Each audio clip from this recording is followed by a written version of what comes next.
Mandatory evacuation.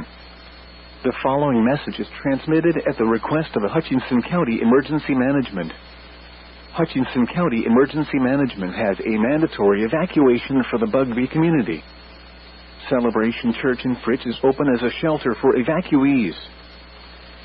The National Weather Service in Amarillo has issued a fire warning at the request of Hutchinson County Office of Emergency Management for southwestern Hutchinson and southeastern Moore counties.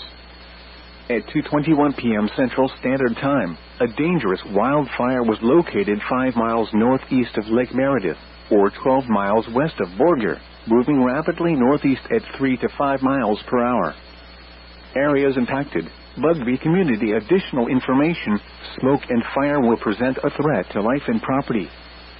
The main impacted area is the BUGBEE community and may affect Federated States of Micronesia, 3395, room 1319 and spur 687. Be prepared to evacuate quickly if requested and follow all safety instructions from local emergency management officials.